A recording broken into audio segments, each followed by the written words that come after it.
You and I know real value isn't loud.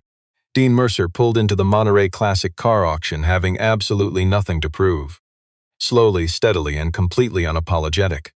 He drove a 2004 Ford F-150, the kind of honest truck that had truly earned every single scratch. And trailing behind on a flatbed was the priceless reason he drove 4 hours south from his modest garage in Fresno. The cargo on that trailer was hidden beneath a heavy canvas tarp. But that cheap cloth couldn't mask the true treasure resting underneath it. The long, low stance of a classic coupe from a better era. A silhouette anyone who understands the soul of American vintage cars would recognize, even buried under road-dust fabric. Dean parked, climbed out, and completely ignored the multi-million-dollar toys filling the staging bay around him. He didn't need to look. He could hear them. The Monterey Collector Classic was the most prestigious vintage auto auction on the entire West Coast. Held every October, this event attracted people with incredibly deep pockets. Elite buyers hunting pristine automobiles meant for air-conditioned museum displays, not roads. That morning, the pristine staging bay featured a 1961 Ferrari 250 GT red so deep it looked almost burgundy under halogens, a 1965 Shelby Cobra 427, gleaming in guardsman blue with white racing stripes, a 1973 Porsche 911 Carrera in Grand Prix white, and a silver birch Aston Martin DB5 that looked like a prop driven straight off a movie set. The combined price tag of those 4 auction vehicles alone easily topped $4.5 million. The air in that room smelled of expensive wax and pure wealth, and that hollow confidence people get when their money buys them a guaranteed spot in the room. Dean Mercer didn't seem certain of anything shallow. He only cared about the vital work he came to finish. He was 41, with the calloused forearms of a man who actually built things. Hard mechanical labor, and his eyes held a quiet depth that spoke of something far heavier than just metal. He wore a well-worn denim jacket over a simple gray thermal. Honest work boots that had paced 1,000 greasy shop floors. His dark hair was cropped shorter on the sides than usual. He did it simply because his son Nolan told him the longer cut looked like he was trying way too hard. And Dean wasn't a man who needed to fake anything. By every shallow metric, he was someone who did not belong in this high society room. He knew that perfectly well before leaving Fresno, but real devotion brought him here anyway. He was just beginning to unstrap the canvas when a sharp voice called out from the check-in table, "Hey!" The man walking his way was Tyler Knox, the lead auction appraiser and, in certain wealthy circles, a figure of highly inflated reputation. Tyler was 47, silver-templed, wearing a sharp charcoal blazer over an open shirt, projecting that easy authority that only money buys. He was very good at looking down on people effortlessly. He judged Dean, judged the battered truck, and stared at the trailer. "Let's pause here." A cruel smile crossed his face, completely missing the real worth standing right in front of him. "You sure this is the consignment bay? Drop-offs for parts donations are around the side." A couple of technicians nearby stopped working to watch the humiliation. A wealthy collector named Brooke Ellis. She stood near a pricey Shelby Cobra studying its pristine interior through the driver's side glass. She turned at Tyler's voice, watching them with that cold detachment of someone who only sees price tags. She always measured a room's wealth before even offering a simple human reaction. She noted Dean's beat-up truck, judged his worn denim jacket and work boots, and turned back to the Shelby, completely unimpressed. It was a quiet, harsh dismissal from that high-dollar world. Undeterred, Dean finished unstrapping the heavy tarp, slowly pulling it back from the car's hidden nose. What emerged was a 1963 Chevy, a split-window Corvette coupe wearing a faded coat of what used to be shiny Sebring silver. Time had softened that paint into something far more meaningful, not ruined or worthless, but aged beautifully, exactly how a cherished family photograph holds its memories. You and I know that surviving the years adds true worth to a vintage car, not flaws. The shiny chrome body trim carried a few fine, honest scratches. The split rear window, that legendary detail making this specific model year one of America's most recognizable iconic muscle cars, was perfectly intact and original. Looking through the glass, you'd see worn tan leather seats, heavily cracked right along the driver's side seat bolster in the way genuine leather cracks after decades of real meaningful driving. A small padlock safely secured the trunk release. Dean kept the key to that precious lock safely inside his front jeans pocket. He never let it leave his side since the day this beloved family heirloom was entrusted to him. Tyler scanned the Chevy like a cold surgeon, eyeing a patient who didn't belong in his pristine operating room. Split window, Tyler flatly noted. Points for the rare model year, but I'll just be completely honest with you here, brother. The historical paperwork must be totally flawless for this vintage ride to attract real auction money. This faded paint job will instantly scare away those top-tier wealthy bidders. He paused. There is a lower-tier classic car section on. The east side of the auction floor is probably better suited for a project like this. I am not here to sell, Dean replied, his voice calm and anchored in deeper purpose.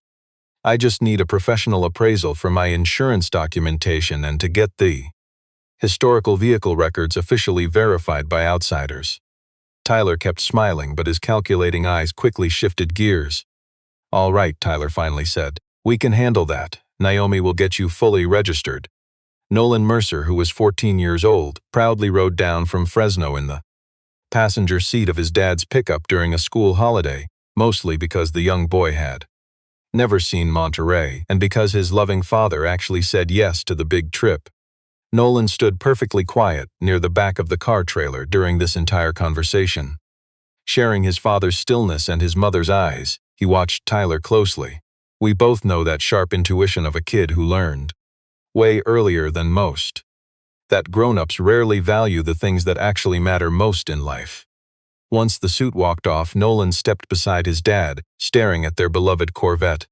He thinks it's pure junk, Nolan muttered. Dean crouched down, gently running his thumb across the lower edge of that classic fender, checking the gap between panel and bumper, showing the deep respect he always gave to machines holding real sentimental worth.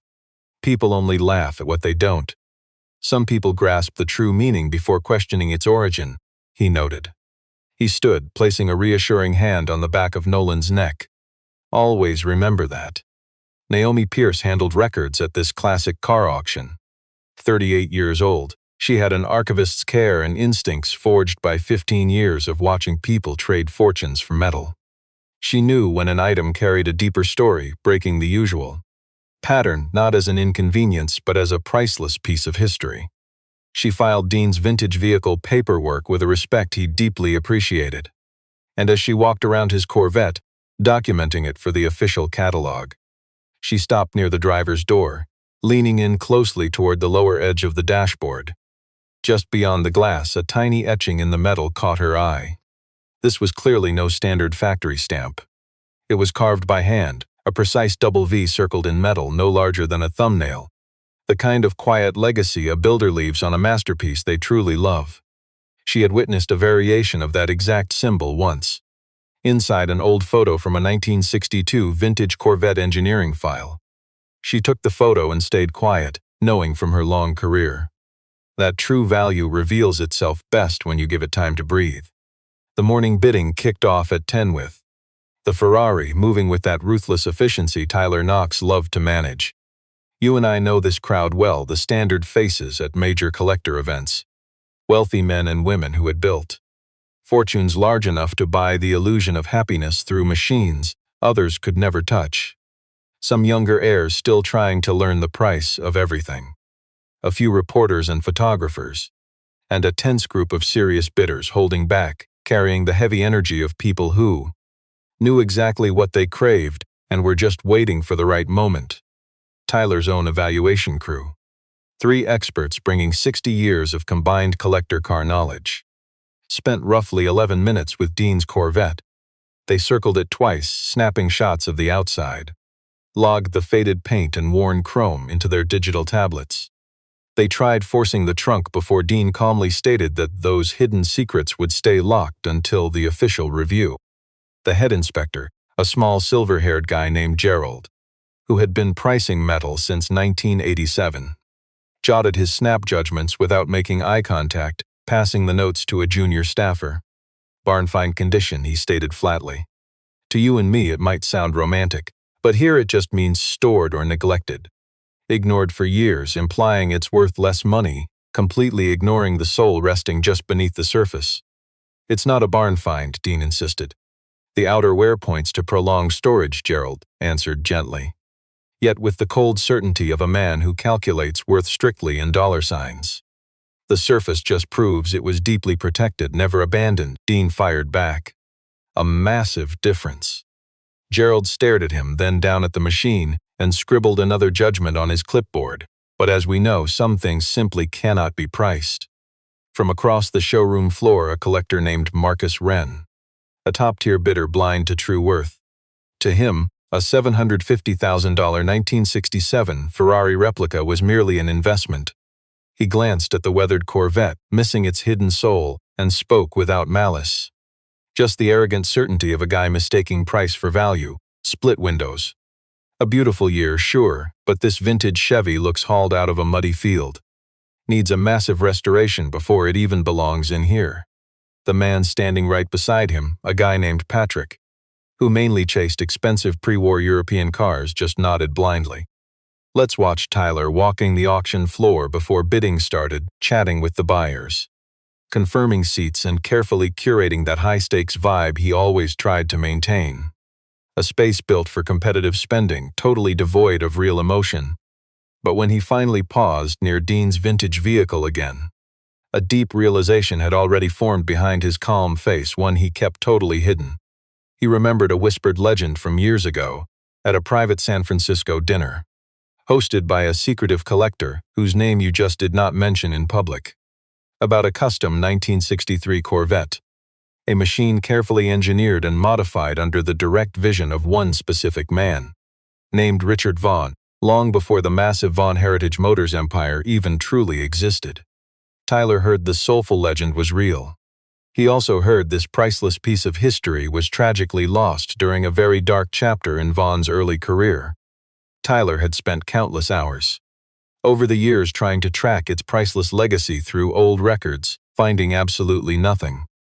And now here sat a silver 1963 Corvette split window brought in by a humble single father who looked like a shop mechanic, with a securely locked trunk and a simple request for historical verification.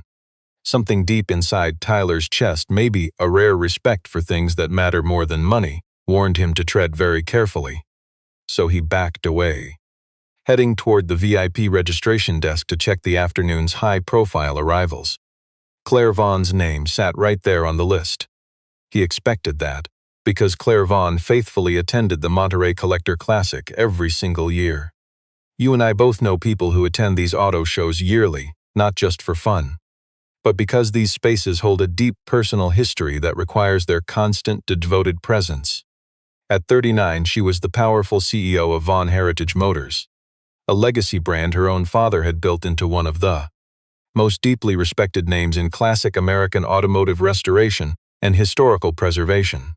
She bravely took the reins at 31 when Richard Vaughn's health began its tragically long, private downward spiral, and she guided his legacy with the kind of fierce discipline, clarity that demanded profound respect, even from arrogant men who secretly preferred, due to their outdated traditions and deep insecurities, that she simply leave the auction room. Tyler Knox felt uneasy around her because she looked past the money, possessing a rare way of asking probing questions that proved she already understood the deeper truth behind the answers. She simply cared whether you had the soul to provide the truth honestly.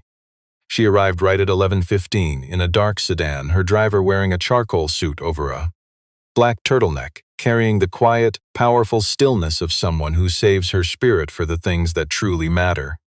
She grabbed a bidder's catalog at the front desk. She traded quick hellos with familiar faces, then started her usual lap around the showroom floor. Then she found that back corner. Dean's vintage Corvette sat separated from the main classic cars. Pushed aside, the way we hide things that don't fit a tidy financial category, she froze. She stopped the way you do when a buried memory suddenly hits you, rushing up before you can brace yourself for the emotional impact. She stared at the classic car, the fading silver paint, the distinct lines of that iconic split rear window. Its posture, even sitting under those harsh auction house lights, held a heavy significance, sparking something hidden away in old childhood photographs, etched deeply into a corner of her mind she couldn't have even begun to point out. She stared at it for 4 seconds, perfectly still. Then she reached out, gripping her water glass, much tighter than she actually needed to. See, her dad always kept a photo on his desk in his old Marin County home office. A faded black and white shot of a young guy, her father, long before she arrived. Before his CEO days, just him leaning against a Corvette coupe. Whenever she asked about it as a kid, he never gave a real explanation. He would just say it was a machine he had known once. A car he gave up way sooner than he ever should have, he called it, with that slightly dramatic flair he sometimes used. When confessing a true heartbreak, he called it the one that got away. She always figured that phrase was more poetic metaphor than simple fact. You know how we adults disguise our deepest regrets in physical objects. She never bothered tracking the classic auto down. There was simply no logical reason to. Why would she believe this memory still existed out there, waiting? Yet she was staring right at it. She stayed put, as a CEO Claire Vaughn learned long ago that raw emotion and actual certainty are two totally different animals. And right now she wasn't sure. Then Tyler Knox walked up, talking with that smug, overly confident swagger. Playing the expert, pointing out that this particular vintage silver Corvette was a decent model year, but missing solid paperwork, meaning it belonged in a much lower appraisal tier. She felt a sudden shift she'd later describe to others. Just her patience finally snapping. Tyler just got back to the podium, flipping open his binder for the preliminary bidding announcements. That's when Claire Vaughn threw her hand up. She wasn't sitting back with the regular crowd. She was in the VIP area, just 3 rows off the floor. And when she put that hand up, it carried the quiet power of a woman who knows exactly what something is worth. Tyler spotted her, figuring she just had a boring procedural question. He pointed her way. $1 million, she stated clearly. The auction floor didn't go silent all at the same time. You and I have felt that kind of silence, rolling like a wave while people slowly process a truth that defies all logic. The folks closest to Claire felt it first, then the shock rippled backward. Then to the farthest edges of the floor, until maybe 3 seconds had finally ticked by. You and I know true meaning has weight. The whole room sank into that heavy silence. The auctioneer, Tyler Knox, just stared. His face wore that professional mask, but underneath his financial certainty was crumbling. Mrs. Vaughn, he asked slowly, could you repeat that? $1 million, Claire repeated, her steady tone totally unfazed. No theater, just fact. For the 1963 Corvette before you assign a tier. Back by the display platform, where the classic car sat holding its invisible history. Dean Mercer broke off his chat with Naomi Pierce, his attention completely hooked now. He stared at the VIPs with a complex look, not quite fear and not exactly surprise either. But it carried echoes of both. Beside him, his teenage son Nolan watched Claire, with the wide-eyed focus of a 14-year-old who just felt the entire energy of the room shift, without quite grasping the deeper truth. Over in the collector pit, Marcus Wren sounded genuinely confused, not just skeptical. She just dropped $1 million on a car she hasn't even looked inside. The guy beside him stayed totally mute. Claire stood up. She walked to the edge of the VIP section, refusing to rush. I am not bidding on condition, she announced firmly. Her voice held the sharp clarity of a CEO who knows real worth and refuses to be misunderstood. I am bidding on its history. I believe I know what this vehicle represents. And I am placing this bid right now to ensure that nobody else touches this machine before I get the chance to prove the deeper story I see here. Tyler gathered his fractured nerves. He was a man of commerce, so he clung to his shiny professional auctioneer script. Mrs. Vaughn, he said, using the fake warmth of a guy trying to kill tension. Maybe this car holds sentimental value for you, but I pay for what matters, Claire interrupted. You only see the surface tag, I see the soul. You know the look. Bidders traded very uneasy, confused glances. Naomi Pierce, standing in the back, pulled out her phone, snapping photos with the sharp focus of someone who truly gets the deeper weight. She knew she was witnessing something people would talk about for years. Then Dean stepped away from his beloved classic car. The entire room suddenly turned their eyes right to him. This guy in a denim jacket had been basically invisible to the wealthy crowd for 2 hours. He spoke with a quiet power that carried pure truth to every single corner of that floor. The car isn't for sale, he declared. It was never brought here for the money. The wealthy crowd froze completely. Then why bring it here? Tyler scoffed. Because this story requires a witness, Dean answered. We both know you never hear things like that in places obsessed with profit. And the room felt it, the awkward heavy weight of real meaning crashing into a space of price tags. Tyler tried to argue, but Claire was already in motion. She walked straight across that floor, toward the vintage Corvette. The crowd stepped aside, yielding to a woman driven by a purpose much bigger than their shallow bidding war. She stopped by the driver's side, resting her fingertips gently on the metal, honoring the history beneath it. You and I know that feeling. Touching something you're praying is real. She studied the split rear window, admiring that factory glass still sitting in its original frame. Her eyes traced the familiar, elegant lines of the rear deck. Then she spoke, her voice barely a whisper meant for no one. Or maybe meant for the classic car itself. Dad, is this it? The auction room grew so intensely quiet that Dean Mercer easily heard her. He locked eyes with her and asked, Your father was Richard Vaughn.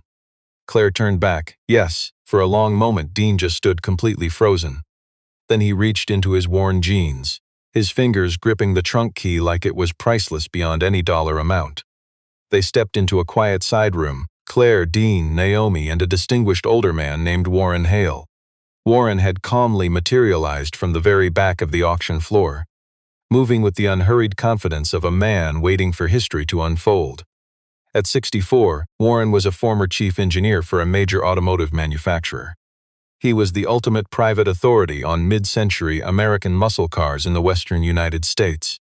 He had stark white hair and very distinctive steady hands. Hands that spent just as many hours sketching technical blueprints as they did shaking hands at auctions. He hadn't spoken yet. The car's deep history spoke for itself entirely. Let's listen as Claire shared her father's story, realizing aloud that the true meaning of it all was deeper than she'd known. Richard Vaughn had always been. Long before becoming the wealthy founder and face of Vaughn Heritage Motors.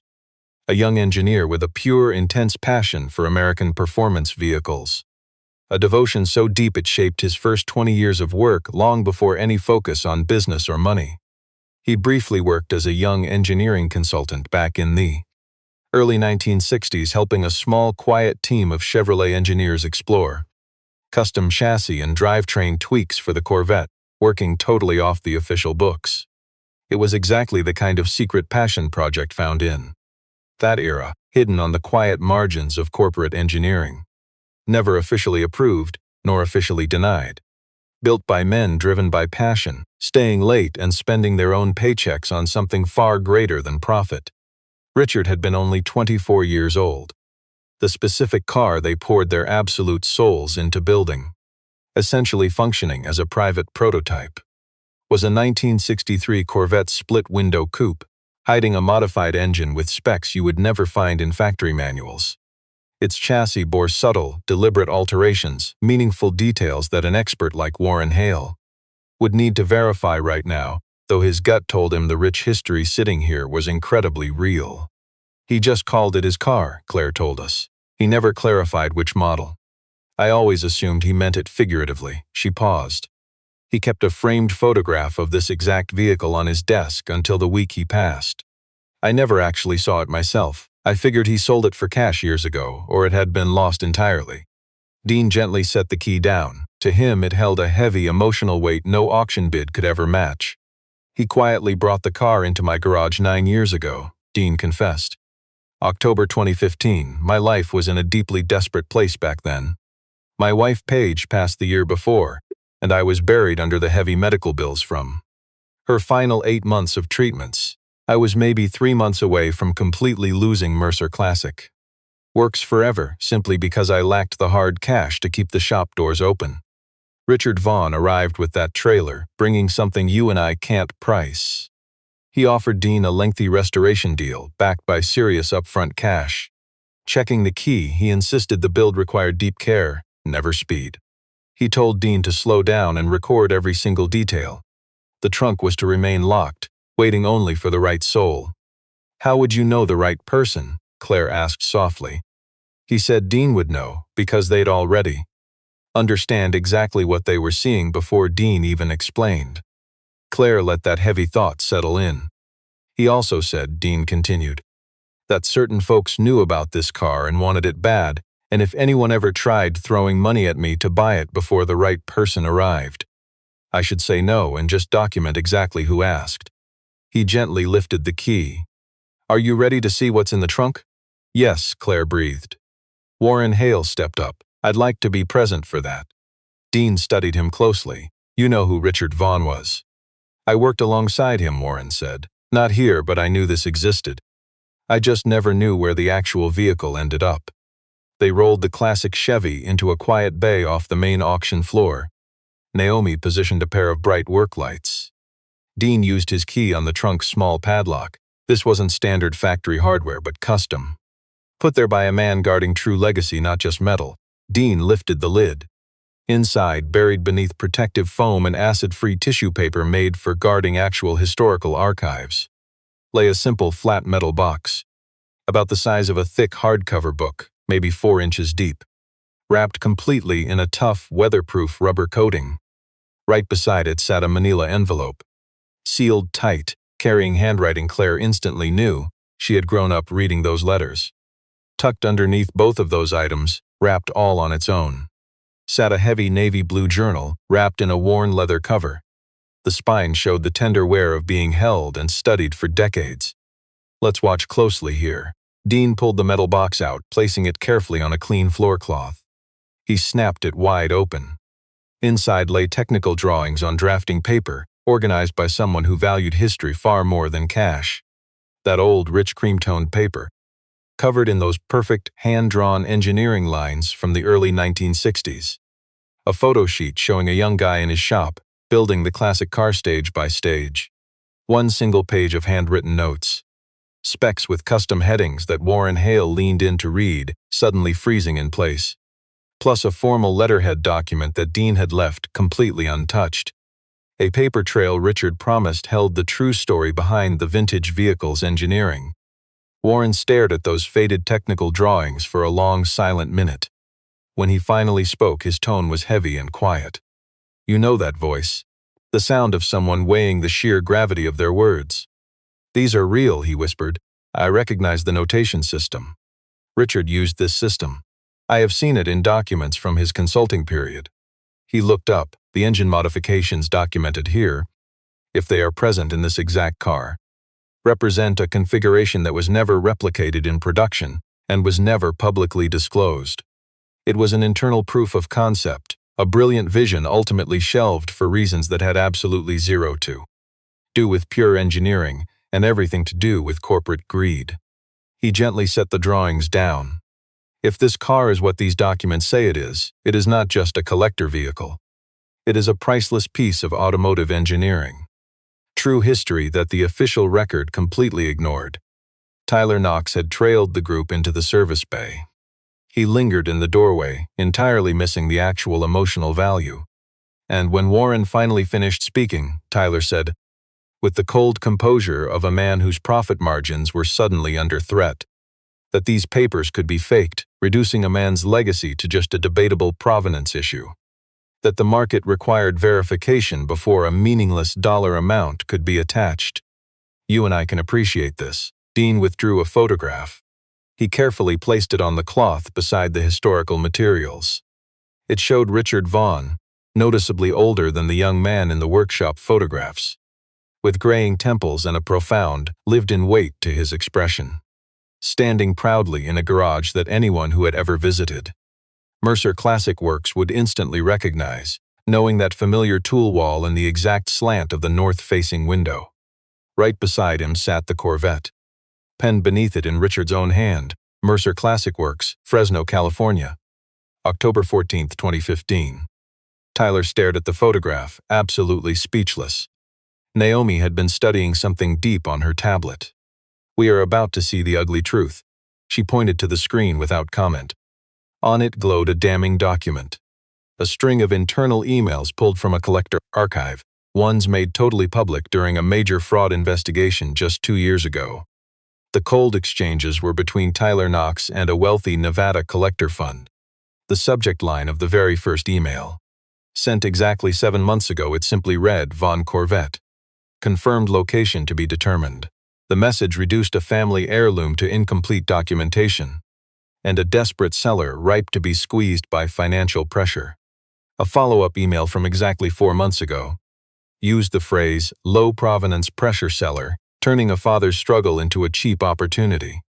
A third email plotted to dump the car back onto the market as recovered. Von Heritage prototype aiming to cash in for $2 to $3 million. This is where money loses its power. Claire ignored Tyler entirely when she spoke. Her eyes were fixed solely on the photograph of her father. "You knew about this car," she said. "I knew rumors," Tyler began. "You tracked it," Claire said. "You identified the owner. You came here today fully knowing what you might be looking at. And you spent the morning devaluing it, hoping he'd accept pennies so you could use a proxy to flip it for triple the money. You couldn't see its real worth." Tyler's slick corporate facade, which had been fracturing under heavy scrutiny for 20 minutes. "You and I know that look a hollow shell holding together even after its money-driven structure was completely broken. Still standing for a fleeting second but barely surviving. The classic car trade," he began. "The vintage car market." Warren interrupted from across the table. He spoke with the deep wisdom of a man who loved its history. "It has strict rules against this greed. You played the official appraiser, while secretly trying to steal it through a third-party buyer. That is not market value, that is pure fraud." Tyler snatched his expensive suit jacket off the nearby folding chair without a word. "I will be reporting this greed to the board before the afternoon session." Dean stood quietly at the far end of the work table. His calloused hand rested gently on the vintage Corvette, touching it like a precious memory that kept him grounded. He finally looked at Tyler, not with anger, though anyone would expect raw fury, but with something much deeper than mere outrage. It was the quiet look of a man weighing true worth. "I could have easily sold this classic," he said. "That first year I owned it, I could have sold it to cover Paige's medical bills and still had plenty of cash left over to spare. 3 wealthy collectors walked into my garage during those 12 months, begging to buy this machine. I didn't even know its market price back then. I could have just said yes." He took a slow breath. "I refused because Richard Vaughn settled his debt with me when I had absolutely nothing left to give. And when a good man asks you to guard something meaningful, you keep that deep faith alive. Yet you stand here seeing my years of loyalty as nothing but a cheap opportunity for you to exploit." His calm voice never wavered once. "That isn't market value. That's something profoundly different. Watch closely here." Tyler stared at Dean, glanced at Claire, then at the priceless photograph. Without a word, he left the service bay. Claire watched him vanish, then turned to Dean. "He would have stolen its legacy," she murmured, "if I hadn't shown up here today." "You were always meant to be here," Dean replied softly. "Your father chose this exact auction. He picked this year. He gave me strict orders to bring it right here. He let the heavy truth settle. He knew you came every year." Claire stared at the sealed manila envelope. Her name was penned in her late father's careful hand. She had saved it until this exact, profoundly meaningful moment. The handwritten letter inside spanned 4 pages, penned on aging paper, yellowing softly around the worn edges. Richard Vaughn's script was steady and deliberate across every single line. It was architectural, the precise strokes of an engineer who valued how strong things were built. Claire stood quietly inside the service bay beneath the harsh portable lights, holding her father's priceless letter in her hands. She read it in complete silence as Dean, Warren, and Naomi waited patiently without speaking. Reaching the 3rd page, she stopped at a passage, reading it twice and then a 3rd time over. And when she finally looked up, we all recognized that stillness. Her face carried the peaceful expression of someone finally understanding the true meaning they had needed all along. She read aloud without pausing, "If you ever find this car, do not ask what it is worth. Ask who tried to make it disappear." The afternoon session at the Monterey Classic auction shifted from profits to history. Claire spoke with the director for 20 minutes. Then, the director went straight to the auction board. Soon after, an announcement echoed out. The program was shifting. A special unscheduled presentation would happen in the main hall at 2 o'clock. They described it simply as a major historical reveal. They formally asked every guest on the floor to gather and witness something truly priceless. They stayed for the truth. They rolled the Corvette out. It sat squarely in the center of the main hall. Faded technical drawings and old photographs. Let's look closely. The trunk's heavy secrets rested on a nearby table. Warren Hales took the microphone at the front of the room, carrying the quiet confidence of a man who valued undeniable truth over mere price tags. He knew the deepest, most real kind of authority never needs to shout to be heard. Dean stood by the car on his left. Claire anchored his right side. Warren shared the history plainly. The pure meaning of the facts was enough. He broke down the 1962 project, the engineers, and those deep modifications hidden in Richard's sketches. He detailed the rare engine, speaking technical truth that maybe a third of the room fully grasped. The rest caught the heavy weight of it. He confirmed what he saw looking right under the open hood that Dean just popped at Claire's request, noting that those rare modifications from the papers lived inside the physical car, not a modern replica but carrying the real heavy soul of that era. He mentioned another set of old records, locked in a private archive down in San Jose. Those would completely back up the real specs, a process he planned to start within the week. The wealthy auction crowd. They started out silent and deeply cynical, used to hearing fake stories just to drive up a price tag. But slowly that room fell into a much deeper quiet. The quiet of finding real meaning. Marcus Wren, the man who earlier joked that the car was just rusty field junk. He now sat rigid in the second row, hands locked together, remaining totally speechless. Brooke Ellis stared down at the Corvette's cheap preliminary listing in her open catalog. She took her pen and firmly crossed out that low-tier price. Then Dean spoke very simply. He told the raw story of Richard arriving at Mercer Classic Works. He admitted how close his own shop was to failing. The lifeline contract and cash that kept his garage doors open. He shared the solemn instructions he received and the 9 loyal years he kept them. He mentioned 3 strangers who tried to buy the car with cold cash. You and I know greed leaves a trail. 2 likely worked for that shady collector fund Naomi found in those emails. Listen to this. He spoke his truth without any theatrical performance. He just laid out the facts, explaining exactly what happened to his legacy. Just the raw, unvarnished truth. When he finished speaking, he looked right at Naomi. She nodded. She had already forwarded the emails, the records, the heavy proof, passing all that conflict of interest paperwork to the legal liaison, and to 2 journalists who covered the collector market's underbelly.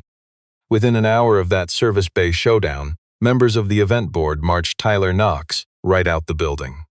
An investigation into his shady appraisals and that Nevada collector fund was, as of that very afternoon, officially underway. Dean turned back to the Corvette. He stared at it deeply, the way you look at a soul you've faithfully protected, knowing you are about to pass it to a new guardian.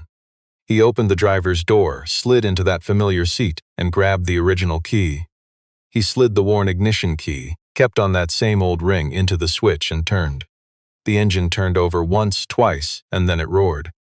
The sound coming out of that Corvette wasn't some polished, highly tuned, soulless roar of an exhibition car. It was rougher, far richer, and so much more alive than that. The heartbeat of a machine kept going by pure love, not just restored to show off. An engine that had been honestly preserved rather than sterilized, carrying in its steady idle the distinct soul of something built by hand, by folks who understood the craft and actually cared about doing it right. That heavy exhaust note filled the room, settling into a low, warm, steady rhythm that faintly shook the floorboards and the walls, vibrating right in our chests if you and I were close enough to feel it. The entire room fell dead silent, respecting that engine. Claire stood near the classic car, resting one hand softly on the roof. She looked exactly like someone finding a priceless memory they had long given up chasing, unsure of how to hold this heavy legacy but absolutely refusing to ever let it go. One wealthy collector who had quickly dismissed the vehicle when it first rolled in.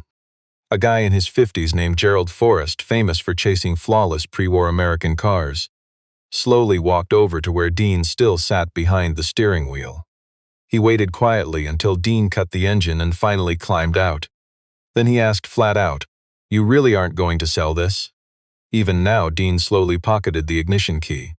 "I fix some things just to sell them," he said. "But there are things I keep, because the people who are gone can't protect their own stories, so somebody else has to." Gerald Forrest just looked at him for a long moment. Then he gave one slow, understanding nod and walked back to his seat. 3 weeks after that emotional Monterey auction. Let's look at what happened next. Claire Vaughn announced a $1 million legacy fund. The exact amount she offered to honor a memory on that auction house floor. Let's examine the fund's 3 true purposes together. First, restoring that 1963 Corvette to its exact engineered roots, under Dean Mercer's careful direction. Second, they built a meaningful grant program to fund small independent garages fighting to preserve the very soul of mid-century American cars. And finally, an automotive scholarship for young mechanics under 25, keeping the dying art of classic vehicle preservation alive. The Corvette stayed right where it truly belonged, in Fresno. Dean gladly accepted the role as lead restoration advisor for the fund, which included a consulting fee that was finally enough to steady the shop's finances for years to come, sealed with a formal agreement granting him absolute final say on every single technical choice. They refused to wipe away its history just to hit some artificial showroom standard. Instead, it would breathe and run again. Every mechanical system brought back to perfect working order. Its original specs totally honored, while its outer shell, that silver paint, softened by decades into something much deeper and truer, would stay untouched. Naomi Pierce shared her view of the auction in a collector magazine. Her headline nailed what you and I know, that $1 million bid wasn't about buying cars. Her 3,000-word story struck a chord, getting reprinted in 2 other journals. Tyler Knox's investigation wrapped up 4 months later, exposing hidden conflicts of interest across 6 different appraisals over 3 long years. He was totally shut out from any certified appraiser events for 7 years. Warren Hall finished checking his records against the San Jose archives. His findings proved the car's remarkable engineering legacy beyond any doubt. They sent formal documentation to 2 major automotive historical societies. That 1963 Corvette finally entered the permanent historical record. Not just some lost prototype, but a priceless memory a father had kept perfectly safe. A quiet Saturday in January, 4 months after the Monterey auction. Nolan Mercer sat across from his dad at the kitchen table, inside their home on Maple Street in Fresno, and finally asked the heavy question he had been holding on to since. That afternoon in the garage, watching his father stand tall by the work bench, speaking to Tyler Knox with a calm, steady, quiet kind of strength. He had carried this thought in his head for 4 months, wrestling with it the way 14-year-olds dissect things that seem to hold a meaning way bigger than they can actually grasp yet. "Dad," Nolan asked, "do you ever feel like you should have just taken the money?" Dean was just finishing his coffee. He placed his mug down, giving his boy the deep, unbroken attention he always offered. A look that proved he heard him, treating those words with the heavy respect they truly deserved. "Money changes accounts," Dean said. "Promises change people." He slowly picked his mug back up.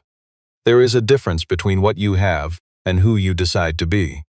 Sometimes they are the exact same thing. Sometimes they aren't." Nolan thought about that. Something you and I should probably reflect on, too. On a late February Wednesday afternoon, Claire Vaughn chose to drive herself. You and I know she skipped the chauffeur, just her plain dark sedan heading down to Fresno. She carried a priceless item, a simple framed photograph, showing Richard Vaughn proudly posing beside the classic Corvette inside his Marin office. A picture holding decades of memories she had stared at all through childhood. She unearthed it while sorting his personal belongings after the funeral. For 3 long years it sat hidden in a drawer. She simply hadn't known its true purpose yet. Honestly, looking at that image carried an emotional price she often refused to pay. But today she knew its rightful home. Mechanic Dean Mercer rolled up the shop doors when he heard her sedan arrive. The vintage '63 Corvette rested center stage, its hood raised, its engine exposed, not as broken metal but as history under incredibly careful restoration. Not dismantled for scrap, but gently opened, like tending to a fragile beating heart. Soft afternoon sunlight spilled through the north window at a very precise angle that illuminated the silver bodywork, transforming it into something profoundly greater than mere metal. Claire lingered quietly in the open doorway for a beat before stepping inside. She silently offered him the picture. Dean accepted the memory. He studied it, placing it gently on his workbench shelf right where the father could watch over the restored car. "$1 million is still on the table," Claire murmured. "Just in case you reconsider." Dean simply stared at the Corvette. He grabbed a worn shop rag draped over the fender, twisting the cloth thoughtfully in his calloused hands. "You know I won't sell," he replied. "I know," Claire whispered. "That's why my father picked you." The auto shop stayed quiet. The classic car bathed in sunlight, while the framed picture of its original creator kept a proud watch from the tool shelf. Dean Mercer and Claire Vaughn shared that quiet, almost sacred space together. A hard-working single dad restoring classic cars alongside a powerful CEO who controlled a corporate empire bearing her late father's name. Now look closely at what sat between them.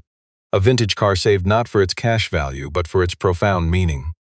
And the massive gap between those two things, that is our whole story.